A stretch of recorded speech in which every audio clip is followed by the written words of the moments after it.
नमस्कार दोस्तों, स्वागत है आपका आज के मुख्य समाचारों में। जी हां दोस्तों, आपको यहां पर देखने को मिलेंगी सुबह से लेकर शाम तक की तमाम बड़ी खबरें मुख्य समाचार ब्रेकिंग न्यूज अपडेट्स के रूप में। तो चलिए दोस्तों, जान लेते हैं आज की पहली बड़ी खबर। केंद्रीय गृह मंत्रालय में दिल्ली पर 12 साल बाद हुई ऐसी मीटिंग, सीएम रेखा गुप्ता और अमित शाह हुए शामिल। जी हां दोस्तों, दिल्ली की नई भारतीय जनता पार्टी बीजेपी सरकार और दिल्ली पुलिस के बीच सामंजस्य और तालमेल बनाने के लिए केंद्रीय गृह मंत्रालय में 28 फरवरी को अहम बैठक हुई, जिसमें गृह मंत्री अमित शाह, दिल्ली सीएम रेखा गुप्ता और दिल्ली के गृह मंत्री आशीष सूद भी मौजूद रहे। गृह मंत्री अमित शाह ने इस मीटिंग का नेतृत्व किया। वहीं दोस्तों, दिल्ली पुलिस की तरफ से दिल्ली पुलिस कमिश्नर समेत दिल्ली पुलिस के सभी स्पेशल कमिश्नर भी मीटिंग में शामिल हुए। ये मीटिंग इसलिए भी खास थी क्योंकि पूर्व सीएम शीला दीक्षित के कार्यकाल यानी कि करीब 12 साल के बाद इस तरह की बैठक हुई है, जिसमें दिल्ली की सीएम और दिल्ली पुलिस के अधिकारी मौजूद रहे। चलिए दोस्तों, जान लेते हैं अगली खबर। पश्चिम बंगाल सीएम की चुनाव आयोग में शिकायत, शुभेंदु अधिकारी बोले ममता ने सभी हदें पार की, आयोग की निष्पक्षता पर सवाल उठाने का अधिकार नहीं। जी हां दोस्तों, पश्चिम बंगाल में विपक्ष के नेता शुभेंदु अधिकारी ने शुक्रवार को मुख्यमंत्री ममता बनर्जी के खिलाफ चुनाव आयोग में शिकायत दर्ज कराई है। उन्होंने आरोप लगाया कि ममता चुनाव आयोग की छवि खराब करने की कोशिश कर रही है। शुभेंदु ने एक्स पर लिखा कि आज मैंने भारत के मुख्य चुनाव आयुक्त को चिट्ठी लिखकर ममता बनर्जी की चुनाव आयोग की छवि धूमिल करने की कोशिश को उजागर किया। उन्होंने सारी हदें पार कर दी है और बिना किसी आधार के आयोग पर आरोप लगाए हैं। चलिए दोस्तों, जान लेते हैं अगली खबर। पटना, सुपौल समेत बिहार के 8 जिलों में भूकंप, डर कर घरों से बाहर निकले लोग, नेपाल था केंद्र, 5.1 की रही तीव्रता।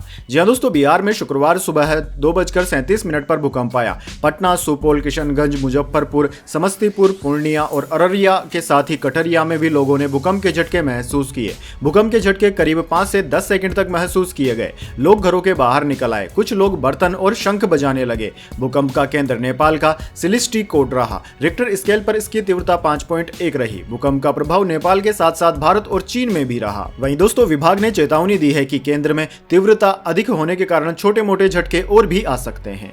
चलिए दोस्तों, जान लेते हैं अगली खबर। एमपी के इंदौर में 2 करोड़ रुपए की एमडी ड्रग्स के साथ 2 तस्कर हुए गिरफ्तार। जी हां दोस्तों, मध्य प्रदेश के इंदौर पुलिस ने प्रतिबंधित मेफेड्रोन एमडी ड्रग्स की तस्करी करने वाले 2 तस्करों को राला मंडल इलाके से गिरफ्तार किया है। पुलिस ने दोनों आरोपियों के पास से 200 ग्राम एमडी ड्रग्स बरामद की है, जिसकी बाजार में कीमत लगभग 2 करोड़ रुपए आंकी गई है। दोनों तस्कर नशे के व्यापार से लंबे समय से जुड़े हुए हैं और इनके खिलाफ पहले से भी कई मामले दर्ज हैं। वहीं दोस्तों, पुलिस के अनुसार तेजाजी नगर थाना इलाके में देर रात बाईपास रोड पर वाहन चेकिंग पॉइंट लगाया गया था। इस दौरान एक टीवीएस बाइक पर सवार 2 युवक संदिग्ध रूप से गाड़ी भगाने की कोशिश करने लगे। पुलिस कर्मियों ने तुरंत पीछा किया और दोनों को धर दबोचा। तलाशी लेने पर उनके पास से 200 ग्राम एमडी ड्रग्स बरामद हुई। चलिए दोस्तों, जान लेते हैं अगली खबर। महाराष्ट्र के मुख्यमंत्री देवेंद्र फडणवीस के कार्यालय को बम से उड़ाने की धमकी, नंबर निकला पाकिस्तानी।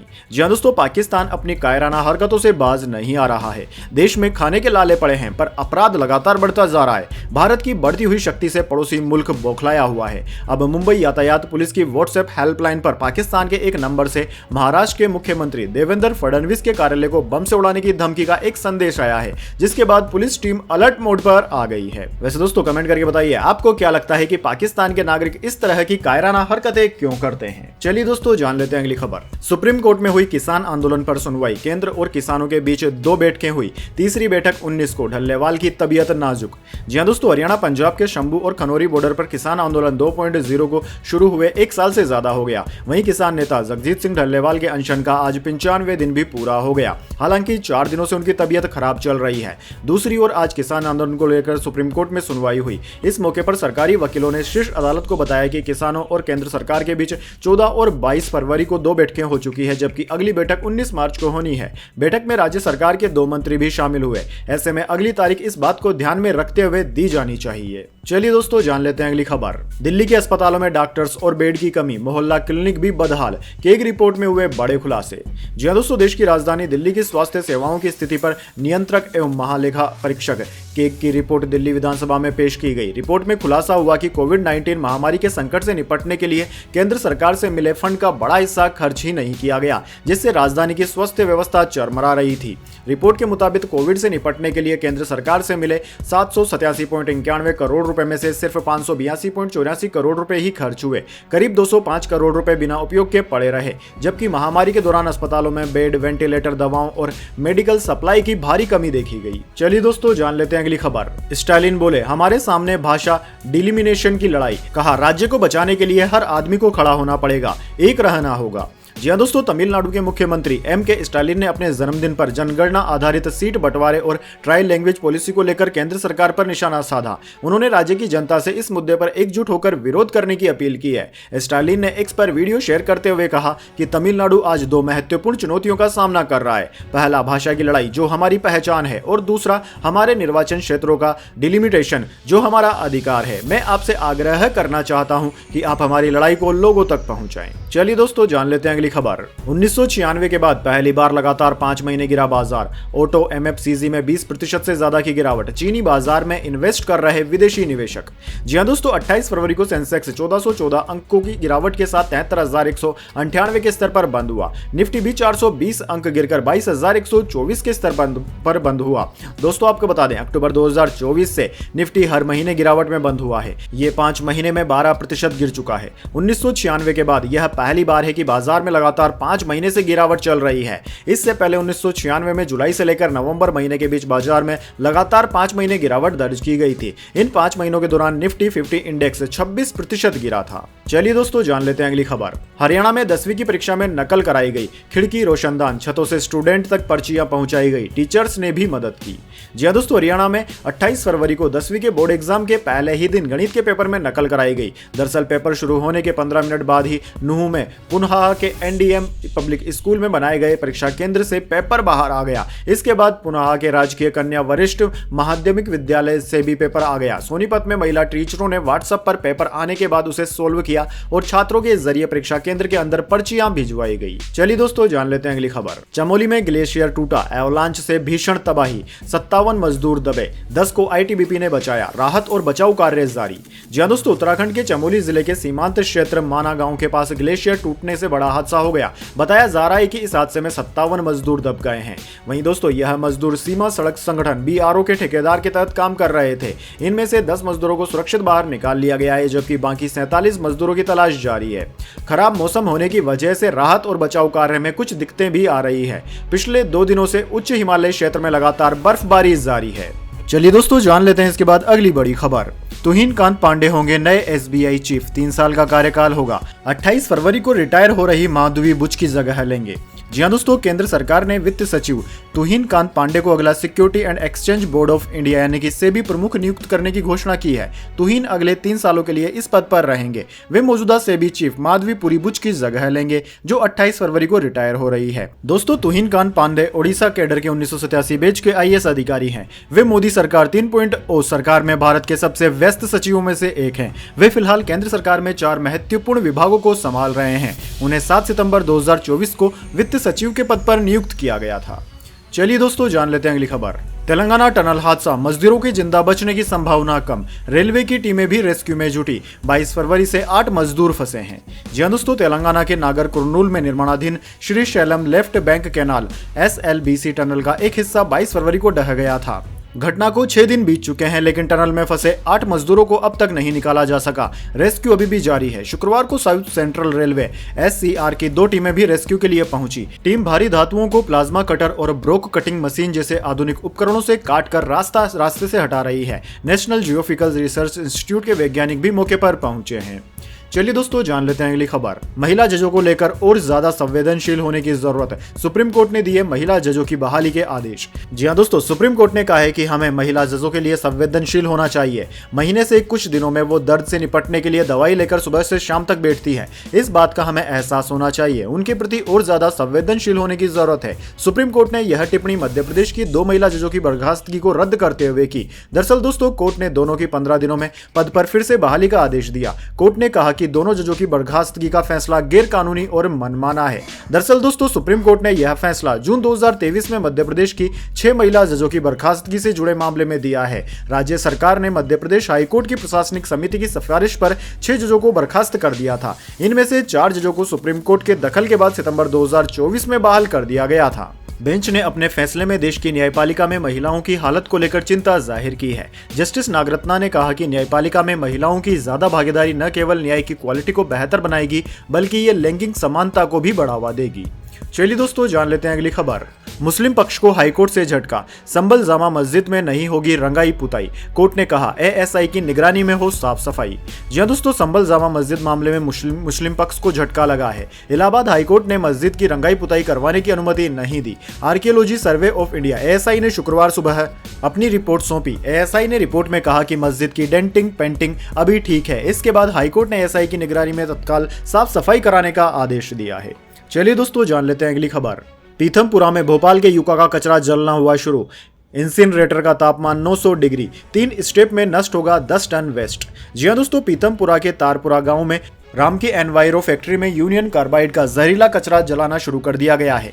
शुक्रवार दोपहर 3 बजे कचरा भस्मक में डाला गया। इंसिनरेटर का तापमान अभी 900 डिग्री है। दूसरे चरण में 1100 से 1200 डिग्री तापमान पर कचरा जलेगा। इसके बाद तीसरे स्टेप में इसे गैस फ्लू ड्रायर में डाला जाएगा। यहाँ कचरे को पानी और सोडियम सल्फाइड के घोल से गुजारेंगे। केमिकल के छन जाने के बाद राख को सुरक्षित जमीन में दफन कर दिया जाएगा।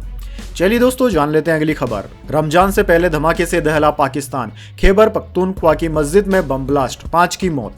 जी हां दोस्तों, रमजान के पवित्र महीने से पहले शुक्रवार को उत्तर पश्चिम पाकिस्तान के खैबर पख्तूनख्वा प्रांत में तालिबान समर्थक एक मस्जिद में विस्फोट हुआ। जामिया हक्कानी मदरसे में हुए बम विस्फोट में 5 लोगों की मौत हो गई और कई अन्य घायल भी हो गए हैं। न्यूज एजेंसी एसोसिएटेड प्रेस की रिपोर्ट के अनुसार जिला पुलिस प्रमुख अब्दुल रशीद ने बताया कि यह विस्फोट खैबर पख्तूनख्वा प्रांत के अककोरा खट्टक जिले में हुआ है।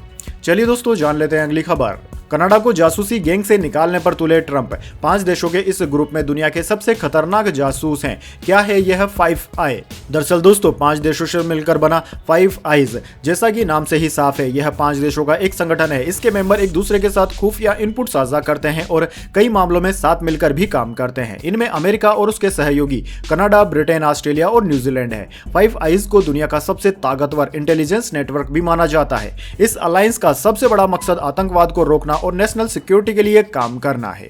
चलिए दोस्तों जान लेते हैं अगली खबर। हिमाचल प्रदेश में भारी बर्फबारी और बारिश, 24 घंटे में कोटी में 120 सेंटीमीटर स्नोफॉल, सीओ बाग में 113 mm बारिश हुई, 7 जिलों में गिरी बर्फ, टर्बाइल इलाकों से कटा संपर्क।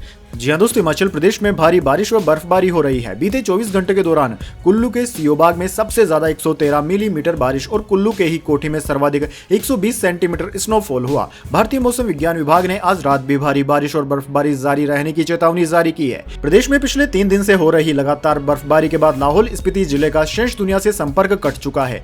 चंबा का पांगी और किन्नौर जिला के ज्यादातर क्षेत्रों का भी सड़कें बंद होने के बाद जिला मुख्यालय और प्रदेश से संपर्क टूट गया है। शिमला सहित प्रदेश के ज्यादातर भागों में बीती रात से भारी बारिश हो रही है। कुल्लू में बाढ़ जैसे हालात पैदा हो गए हैं। चलिए दोस्तों जान लेते हैं इसके बाद अगली बड़ी खबर, लेकिन उससे पहले मेरी आपसे छोटी सी रिक्वेस्ट है, अगर दोस्तों आपको अभी तक हमारी न्यूज पसंद आई है तो इसे एक छोटा सा लाइक जरूर दे दीजिए, और अगर आपको पसंद नहीं आई है तो बेशक आप डिसलाइक भी कर सकते हैं, लेकिन दोस्तों लाइक और डिसलाइक जरूर कीजिए, क्योंकि दोस्तों यही हमारी मेहनत का फल होता है और इसी से हमें पता चलता है कि आपको हमारी वीडियोस पसंद आ रही है या नहीं।